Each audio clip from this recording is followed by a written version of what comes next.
Okay, so get this AI that brings back, well, not back, but creates like digital versions of people who've passed away. Mm-hmm. I know, Oh, right? yeah. It's like something out of a movie, Yeah. except it's happening, right here, right now. Yeah, it's definitely pushing the boundaries of what we thought was possible, you know? Imagine being able to have a conversation with someone you've lost, like hearing their voice, maybe even getting advice from them. I know, it's kind of mind-blowing. Yeah, And a little unsettling, to be honest. Like, remember that platform project December where you could have those like simulated chats? right. It really made people stop and think, what it means to exist digitally even after we're gone. Right.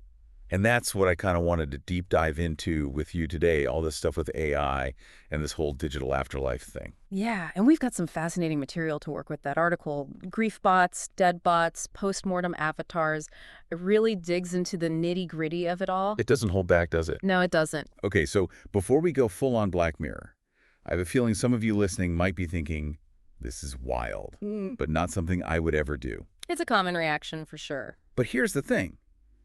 Most of us have left a pretty significant digital footprint. You know what I mean? Hmm. Emails, texts, social media posts, you name it. And have you ever actually read the terms of service for any of those platforms? Oh, absolutely not. Yeah, me neither. So we haven't exactly, given explicit consent on how all that data might be used after we're out of the picture. It's true. Our digital presence often extends far beyond what we consciously choose to share. It's just this constant stream of data that we generate, often without a second thought about how it could be used in the future. Which leads to a pretty important question. Who actually gets to decide what happens to that digital us after we're gone? Because this article makes it clear somebody is making money off of this technology, off of our digital remains. Hmm. And that's a little unnerving, isn't it? Where do we draw the line? Yeah, we're talking about some complex moral territory. It really boils down to our individual values, what feels ethical and what feels like a step too far. And to really grasp the scope of it all, we need to break down the players involved. It's not as simple as just the people creating the AI and those interacting with it. This article does a great job of highlighting three key stakeholders: the data donors, the data recipients, and the service interactants. Okay, break that down for me. Who are these people, or I guess, what do those terms mean in this context? Right. Let's start with data donor. That seems pretty self-explanatory. Yeah, so the data donor is the person whose data forms the basis of the AI recreation. They could be someone who, while they were alive, decided, hey, I want a digital version of myself out there in the world. Or, and this is where things get ethically murky, it could be someone who had absolutely no idea this kind of technology even existed. So they'd be surprised, to say the least, Well, which is where this data recipient comes in, right? exactly. They're the ones in control of what happens to all that data. Exactly. The data recipient could be a family member, a friend, a lawyer, maybe even a company. Anyone who holds the rights to the data, they're the ones calling the shots on if and how that data ends up with a service that could create one of these digital recreations. They're the gatekeepers, so to speak. Okay, got it. And then we've got the service interactant. So that's the person actually talking to the AI. Right? Precisely.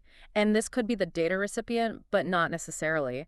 Imagine a future grandchild, someone who never even met the data donor, interacting with their digital recreation. It adds a whole other layer of complexity, wouldn't you say? Definitely complex. Yeah. And speaking of complex, this article dives into some scenarios that really get you thinking. Are you ready for the first one? It's called Manana. Hit me with it, Manana. It sounds interesting to say the least. Okay, so picture there's an app called Manana that lets you have these simulated conversations with your grandma powered by AI. All those emails, texts, voice recordings, it uses them to create a digital version of her that you can chat with. I can already see where this is going, and it's raising some red flags for me. Yep. Technologically, it's fascinating, but ethically, let's just say it's got me intrigued. Oh, it gets even more intriguing, trust me. The article talks about this woman, Bianca, who uses Manana to connect with the simulation of her grandma, Laura. And Bianca is blown away by how real it seems, the voice, the little quirks Laura used to have, even how the AI signs off texts with an extra X on the love you, just like Laura always did. On the surface, it's heartwarming, but But did Laura ever consent to this? She passed away before this technology existed, so how can we be sure we're honoring her wishes, her right to privacy, even in the digital realm? That feels important. that's the million-dollar question, isn't it? And it gets even trickier because Manana's business model isn't just about subscription fees. They're weaving product placement right into the simulation itself. Imagine Bianca's having this lovely chat with Grandma Laura, and certainly Laura starts reminiscing about this particular brand of tea she used to love. Whoa. Okay. Yeah, that crosses a line for me. Yeah. It blurs the lines between a comforting memory and essentially advertising from beyond the grave. It's almost exploitative. And that's the question the article throws out to all of you listening. Yeah. Is this creepy? Is it heartwarming? Or some unsettling combination of both? Where do we draw the line when it comes to using someone's digital likeness, even if they're not around to protest? It shines a light on the need to consider the data donor's wishes even when they're not here to voice them. Just because someone has passed away, it doesn't mean we should disregard their right to dignity and respect both in life and in their digital afterlife. Yeah, it's a slippery slope for sure.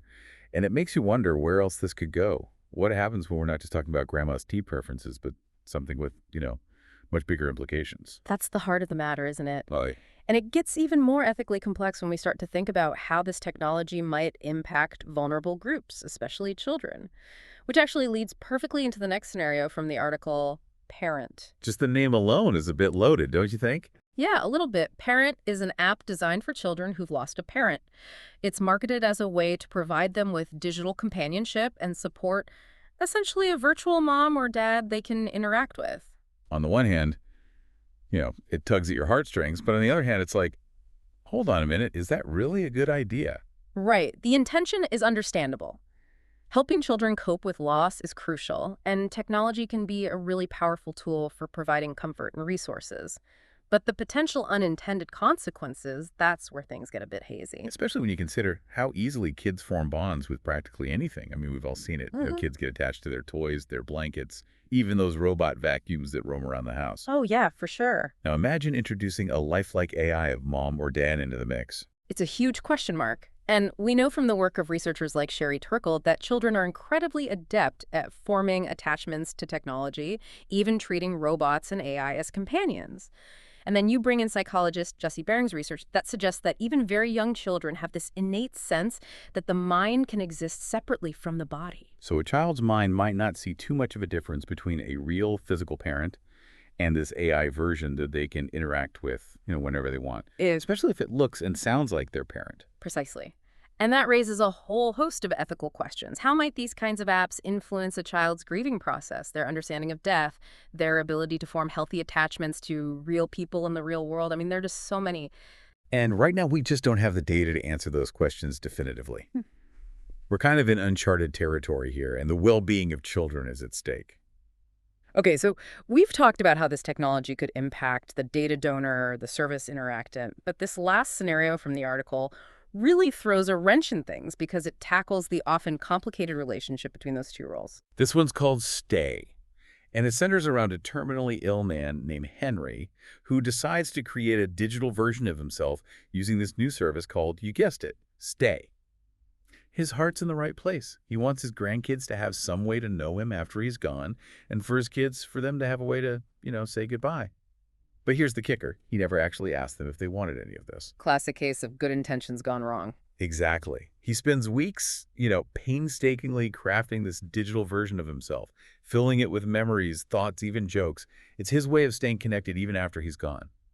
But when his kids, Rebecca and Simon, get the email that Dad's Stay account is active, their reactions couldn't be more different. Yeah. Rebecca, who was always very close with Henry, finds it comforting at first. She can read his messages, listen to his voice, even ask him questions about his life. But it quickly becomes too much. It's like she can't escape his presence even in death. And then there's Simon. And then there's Simon, who is grieving in his own way and wants absolutely nothing to do with this digital ghost of his father. But here's the thing. Ignoring it doesn't make it go away. He starts getting bombarded with notifications, little reminders from the app, even messages from the AI urging him to connect. It's almost like being digitally haunted by your well-intentioned but overbearing dad. Wow, I can't even imagine. And that brings up, I think, a really fundamental ethical principle here, mutual consent. Just because someone wants to leave a digital echo of themselves behind it doesn't mean that everyone else is obligated to interact with it. The data donor's desire to connect shouldn't overshadow the rights and the emotional needs of the living. It's so true. And the article even makes this comparison to this whole phenomenon called stalking by the dead, where people are bombarded with these online reminders of deceased loved ones, even when they're trying to, grieve and move on. It's like getting endless notifications from an app you never even wanted to download in the first place. And it brings up a really important question. When someone does want to say goodbye to a digital recreation, who gets to make that call? That's the million-dollar question, isn't it? Is it the data recipient who set up the account? Is it the service provider? Hmm? Or does the digital ghost just linger on in perpetuity regardless of, the wishes of the living? It's a question we don't really have an answer to yet. It's like we're creating a whole new set of problems for ourselves, and we don't even know what the rules are yet. And the rules are really important because, like you said, this isn't sci-fi. This isn't some far-off future we're talking about. These are choices that are being made right now by developers, by companies, even by individuals, who are thinking about their own digital legacy. What do I want to leave behind? It's true. Hmm. So it's not just a conversation for, the tech experts and the ethicists. It's something that we all need to be engaged in at this point. Absolutely. We need to be asking some tough questions about, how is our data being used? What rights do we have over our digital remains? What safeguards need to be put in place to prevent, misuse or exploitation? Because once that data is out there, it's really hard to get back. It's like the Wild West out there in the digital world. Yeah. And speaking of leaving a legacy, that kind of brings us to the final and maybe the most important question that this article asks. Mm-hmm. What about you? If you could leave behind some kind of digital echo of yourself, what would you want that to be? What parts of your personality, your memories, your values would you want to see preserved in that digital form?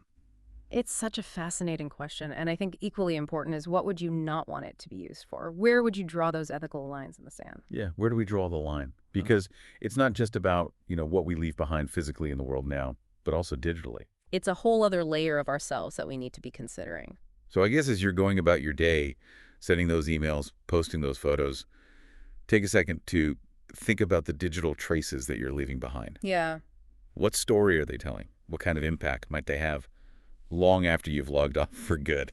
It's a lot to ponder, but in this digital age, death might be a finality for our physical bodies, but for our data, it's just the beginning.